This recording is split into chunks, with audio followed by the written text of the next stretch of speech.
دوستو آج ہم آپ کو بتائیں گے کہ کس طرح اللہ نے یوسف علیہ السلام کو مصر کا بادشاہ بنایا اور کیوں انہیں ان کے بھائیوں نے کنویں میں پھینک دیا اور کیوں انہیں قید میں ڈالا گیا۔ دوستو حضرت یوسف علیہ السلام اللہ کے چنندہ پیغمبروں میں سے ایک ہیں۔ ان کا ذکر قرآن میں بے حد ہی تفصیل کے ساتھ کیا گیا ہے، خاص کر سورہ یوسف میں جو قرآن کی 12ویں سورہ ہے۔ اس سورہ کو احسن القصص یعنی سب سے بہترین قصہ بتایا گیا ہے۔ حضرت یوسف کا وقت حضرت ابراہیم علیہ السلام کے سلسلے سے جڑا ہوا ہے، کیونکہ آپ حضرت ابراہیم کے پرپوتے تھے۔ ان کے والد حضرت یعقوب علیہ السلام بھی ایک نبی تھے اور ان کے دادا حضرت اسحاق علیہ السلام تھے۔ حضرت یوسف علیہ السلام کا قصہ صرف ایک دلچسپ واقعہ ہی نہیں بلکہ صبر، ایمان، پاک دامنی، معافی اور اللہ کی رحمت کا بہترین نمونہ ہے۔ اس کہانی میں ہمیں سیکھنے کو ملتا ہے کہ جو شخص اللہ پر بھروسہ رکھتا ہے اللہ اسے ہر حال میں کامیاب کرتا ہے۔ دوستو حضرت یوسف علیہ السلام کا بچپن بے حد ہی خوبصورت اور معصومیت بھرا تھا۔ ان کے 11 بھائی تھے، جن میں سے 10 سوتیلے بھائی تھے اور ایک سگے بھائی بنیامین تھے۔ ان کے والد حضرت یعقوب کو یوسف اور بنیامین سے خاص محبت تھی۔ ایک دن یوسف علیہ السلام نے اپنے والد سے کہا، ابا میں نے خواب میں دیکھا کہ سورج، چاند اور 11 ستارے مجھے سجدہ کر رہے ہیں۔ حضرت یعقوب علیہ السلام یہ سن کر فوراً سمجھ گئے کہ یوسف کو اللہ ایک بڑا مقام دینے والا ہے۔ انہوں نے کہا، بیٹے اپنا یہ خواب اپنے بھائیوں کو مت بتانا ورنہ وہ تمہارے لیے کوئی سازش اور حسد کریں گے۔ یعقوب علیہ السلام کی یوسف علیہ السلام سے محبت دیکھ کر ان کے بھائی جلن محسوس کرنے لگے۔ انہوں نے آپس میں مشورہ کیا، یوسف کو ختم کر دو یا کہیں دور پھینک دو تاکہ ابا ہمیں زیادہ چاہنے لگے۔ آخر میں انہوں نے طے کیا کہ یوسف کو کسی کنویں میں پھینک دیں گے۔ دوستو پھر وہ سبھی بھائی یعقوب علیہ السلام کے پاس گئے اور کہا، ابا آپ یوسف کو ہمارے ساتھ بھیج دیجئے، ہم سب اس کی دیکھ بھال کریں گے۔ یعقوب علیہ السلام پہلے تو پریشان ہوئے اور منع کیا، لیکن ان کے زیادہ زور دینے پر انہوں نے اجازت دے دی۔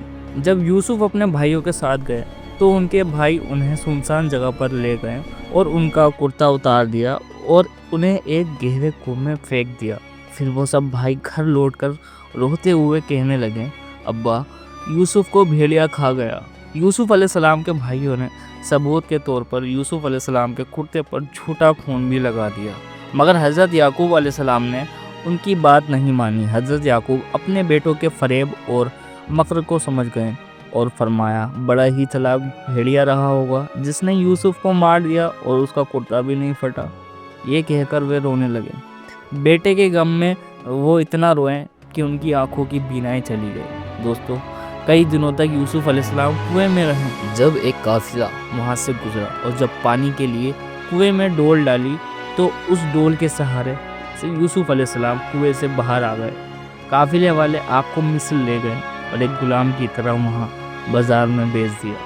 آپ کی معصومیت اور خوبصورتی دیکھ کر مصر کے عزیز مصر نے انہیں خرید لیا اور اپنی بیوی زلیخا کے حوالے کر دیا۔ یوسف علیہ السلام بڑے ہوئے تو وہ بے حد ہی خوبصورت اور نیک انسان بنے۔ عزیز مصر کی بیوی زلیخا یوسف علیہ السلام کے حسن پر فدا ہو گئی اور ان سے ناجائز تعلق کی خواہش رکھنے لگی۔ اس نے کئی بار کوشش کی لیکن یوسف علیہ السلام ہمیشہ اللہ سے ڈر کر بچتے رہے۔ ایک دن زلیخا نے زبردستی کرنے کی کوشش کی مگر یوسف علیہ السلام بھاگ نکلے۔ جب زلیخا نے انہیں پکڑنا چاہا تو ان کا کرتا پیچھے سے پھٹ گیا اور جب آپ دروازے تک پہنچے تو وہاں عزیز مصر کھڑا تھا۔ زلیخا نے فوراً جھوٹ بول کر الزام لگا دیا کہ یوسف نے بد چلنی کرنے کی میرے ساتھ کوشش کی ہے۔ یہ معاملہ مصر کے حاکم کے پاس پہنچا تو ایک سمجھدار شخص نے کہا، اگر یوسف کا کرتا آگے سے پھٹا ہو تو زلیخا سچ بول رہی ہے اور اگر پیچھے سے پھٹا ہے تو یوسف سچے ہیں۔ جب دیکھا گیا تو کرتا پیچھے سے پھٹا تھا۔ اس سے ثابت ہوا کہ زلیخا جھوٹ بول رہی تھی، لیکن پھر بھی اپنی عزت بچانے کے لیے یوسف علیہ السلام کو جیل میں ڈال دیا گیا۔ حضرت یوسف کئی سال تک جیل میں رہے۔ انہوں نے اپنے عادت اور اخلاق سے وہاں کے قیدیوں کو نیک بنا دیا اور ان کو اپنا بنا لیا۔ وہاں انہوں نے 2 قیدیوں کو خوابوں کی صحیح تعبیر بتائی جو سچ ثابت ہوئی۔ ایک دن مصر کے بادشاہ نے بھی ایک عجیب خواب دیکھا جس میں 7 موٹی گایوں اور 7 دبلی گائیں کھا رہی تھیں اور 7 ہری بالیاں اور 7 سوکھی بالیاں تھیں۔ بادشاہ پریشان ہو گیا اور اپنی خواب کی تعبیر جاننی چاہی مگر کوئی تعبیر نہ بتا پایا۔ تب بادشاہ کا غلام جو قید میں یوسف علیہ السلام کے ساتھ رہ چکا تھا اس نے بتایا کہ میں ایک شخص کو جانتا ہوں جو اس خواب کی صحیح تعبیر بتا سکتا ہے۔ بادشاہ نے غلام سے کہا کہ جاؤ اور تعبیر پتہ کر کے آؤ۔ تب یوسف علیہ السلام نے تعبیر بتائی کہ مصر میں 7 سال تک خوشحالی ہوگی، پھر 7 سال تک قحط یعنی سوکھا پڑے گا۔ اگر ابھی سے اناج جمع کیا گیا تو لوگ بچ سکتے ہیں۔ بادشاہ بہت خوش ہوا اور فرمان جاری کیا کہ ابھی یوسف علیہ السلام کو قید سے باہر لایا جائے، مگر آپ نے منع کر دیا۔ آپ نے کہا جب تک مجھے بے قصور ثابت نہ کر دیا جائے، جب تک مجھے قید سے باہر نہیں نکالا جائے۔ بادشاہ نے مسئلے کی تحقیق کرائی تو زلیخا ہی قصوروار نکلی، اور زلیخا نے سب کے سامنے اپنے جرم کو قبول کیا۔ یوسف علیہ السلام قید سے رہا ہو گئے اور یوسف علیہ السلام بادشاہ کے بہت عزیز ہو گئے۔ بادشاہ اپنے فیصلوں میں ان سے رائے لیتا اور یوسف علیہ السلام کو مصر کا عزیز مصر بنا دیا گیا۔ جب قحط پڑا تو یوسف علیہ السلام کے بھائی مصر میں غلہ یعنی اناج لینے آئے۔ انہوں نے یوسف کو نہیں پہچانا، لیکن یوسف علیہ السلام نے انہیں پہچان لیا، مگر جن میں ان کے سگے بھائی بنیامین نہیں تھے۔ بنیامین کو دیکھنے کے لیے آپ نے ان سب سے کہا کہ اگر تمہیں اگلی بار غلہ چاہیے تو اپنے بھائی بنیامین کو بھی لے کر آنا، ورنہ اگلی بار تمہیں غلہ نہیں ملے گا۔ تو اگلی بار آپ کے سبھی بھائی بنیامین کو بھی ساتھ لائیں۔ آپ اپنے سگے بھائی کو دیکھ کر بہت روئے۔ آپ نے اپنے بھائی بنیامین کو اپنے پاس روکنے کے لیے ایک منصوبہ بنایا اور بنیامین کو اپنے پاس روک لیا اور اپنی سچائی بتا دی۔ اس کے بعد سبھی 10 بھائی اداس ہو کر کنعان واپس چلے گئے اور یعقوب علیہ السلام کو سارا ماجرا بتایا کہ عزیز مصر نے بنیامین کو غلام بنا لیا ہے۔ یعقوب علیہ السلام بڑے غمگین اور رنجیدہ ہو گئے اور اپنے 10 بیٹوں سے کہا کہ میں ایک خط عزیز مصر کو لکھ رہا ہوں، تم ان کو یہ خط دے دینا، پھر وہ بنیامین کو آزاد کر دیں گے۔ جب سب بھائی پھر سے مصر گئے تو عزیز مصر کو یہ خط دیا تو یوسف علیہ السلام رونے لگے اور اپنے بھائیوں کو بھی بتا دیا کہ میں ہی یوسف ہوں، وہی یوسف جس کو تم بھائیوں نے کنویں میں ڈال دیا تھا۔ سبھی بھائیوں نے اپنے گناہ کی معافی مانگی اور یوسف علیہ السلام نے ان سب کو معاف کر دیا۔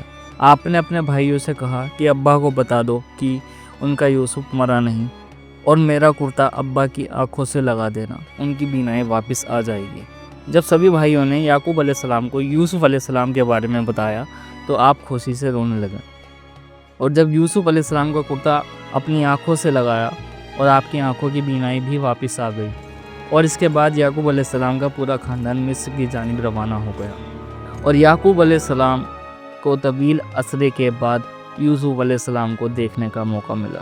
جب سب مصر پہنچ گئے تو یوسف علیہ السلام کے سامنے سورج، چاند اور 11 ستارے یعنی ان کے والد، ماں اور بھائی جھک گئے، یعنی یوسف علیہ السلام کا دیکھا ہوا بچپن کا خواب سچ ثابت ہوا۔ دوستو، اس واقعے سے ہمیں یہ سبق ملتا ہے کہ صبر کرنے والوں کو اللہ بڑی کامیابی دیتا ہے۔ اللہ اپنے نیک بندوں کو آزماتا ہے لیکن چھوڑتا نہیں۔ جو انسان گناہ سے بچتا ہے اللہ اسے عزت دیتا ہے۔ حضرت یوسف علیہ السلام کا واقعہ ہمیں سکھاتا ہے کہ اللہ کی رحمت کبھی انسان کا ساتھ نہیں چھوڑتی۔ امید کرتا ہوں دوستو آپ کو یہ واقعہ ضرور اچھا لگا ہوگا۔ اگر یہ واقعہ آپ کو اچھا لگے تو اپنے عزیزوں کے ساتھ شیئر کرنا نہ بھولیں، اور آپ نے اس واقعے سے کیا سیکھا ہمیں کمنٹ میں ضرور بتائیں، اور اسی طرح کے واقعہ سننے کے لیے ہمارے چینل ڈیکوڈنگ اسلامی کی پک کو سبسکرائب کرنا نہ بھولیں۔ اس سے ہر نئی ایک ویڈیو کا نوٹیفیکیشن آپ کو ملتا رہے گا۔